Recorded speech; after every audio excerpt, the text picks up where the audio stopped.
Hi, my name is Dave, and today we're going to be going over the installation of the Midwest Industries Combat Series handguard for your AR-15 style rifle. This video will also serve as instructions for not just the Combat Series, but also the Combat T-Series, Slimline Series, Combat Lightweight, and Ultra Lightweight series of handguards. The different offering and handguards give you the option to pick the best that is most applicable for your situation or your desired build. While they do look different externally and have some different features from series to series, they all share the same barrel nut and anti-rotation technology. Plus, installation for all of them is the exact same, and you can follow the steps outlined in the instructions that were included with your product or the steps in this video.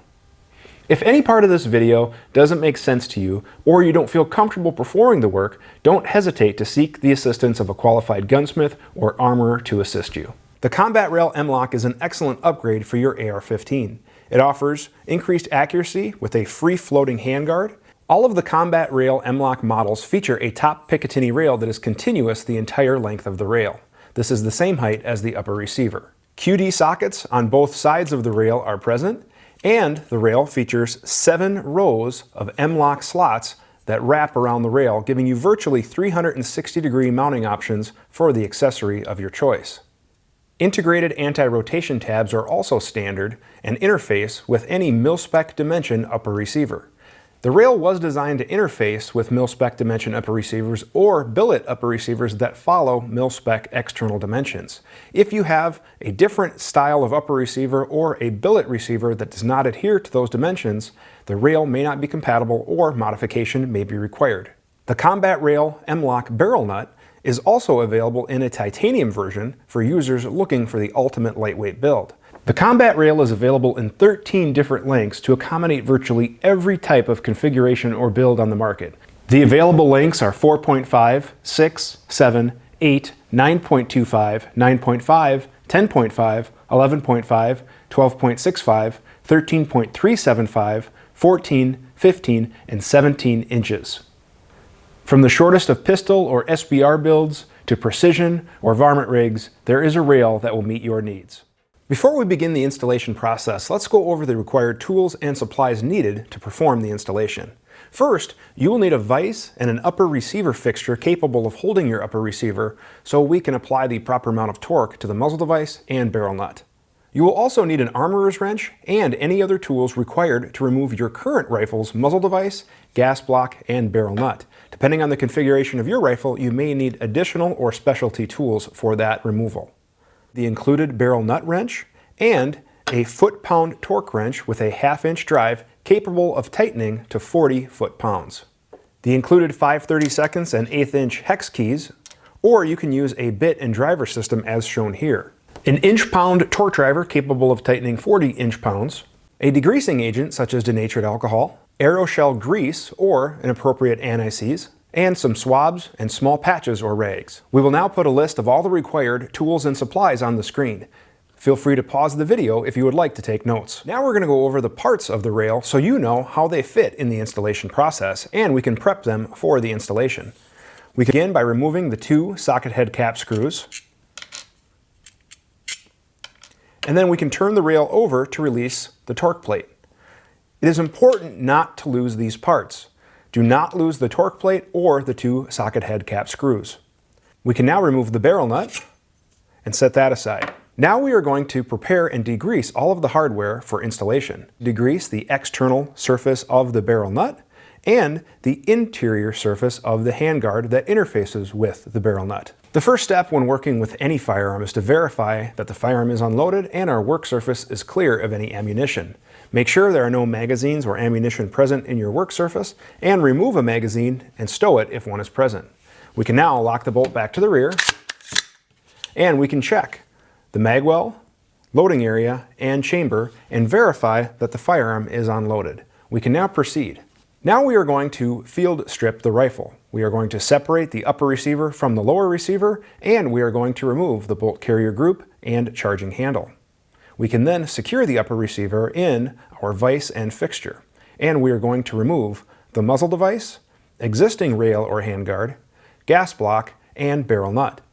Due to the variety of configurations on the market, you may have to contact the manufacturer of your rifle or consult with the owner's manual for proper removal of these components. Now that we have everything removed and prepared for installation, we can go ahead and remove any excess or old grease from the threads of your upper receiver. I just do this again with the denatured alcohol and a small patch.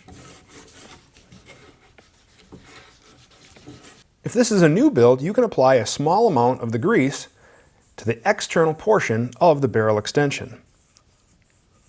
Then we can insert the barrel into the upper receiver and make sure that the indexing pin is in alignment with the notch of the upper receiver and the collar of the barrel extension is all the way flush against the upper receiver. Now we can apply a small amount of the moly grease to the threads on the upper receiver as well as the front of the collar on the barrel extension. Now we're ready to install the barrel nut. Slide the barrel nut over the barrel so the notches are towards the muzzle, and we can thread the barrel nut onto the upper receiver. Now using our torque wrench set to 40 foot-pounds, we can tighten the barrel nut.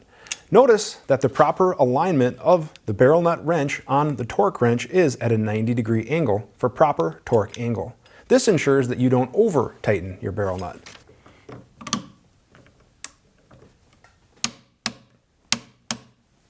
If this is a new build, you can also decide if you want to season the threads. Seasoning the threads is a process of tightening to 40 foot-pounds, loosening, tightening to 40 foot-pounds again, and then loosening again, and then applying a final torque of 40 foot-pounds.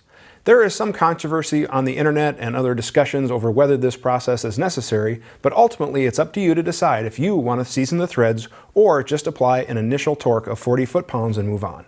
Now we're ready to install the gas block and gas tube. We can slide the gas block over the barrel and align the tube into the opening on the upper receiver and slide the gas block into position so it is aligned with the gas port. You can now secure the gas block to the barrel.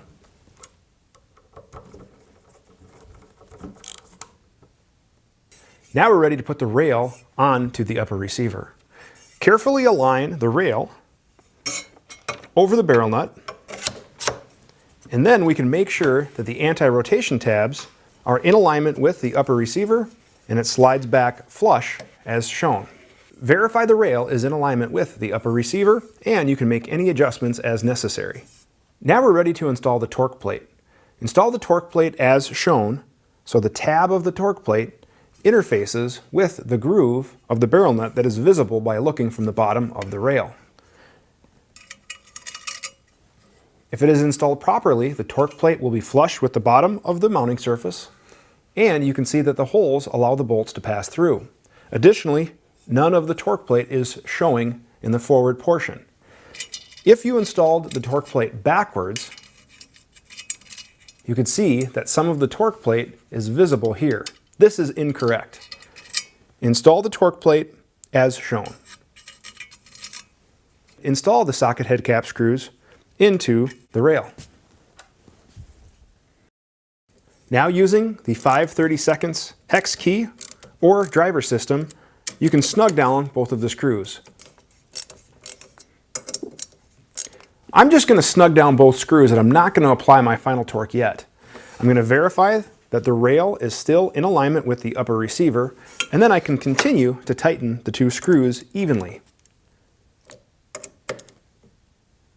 Verify alignment of the rail to the upper receiver and we are ready to apply our final torque to both screws of 40 inch-pounds.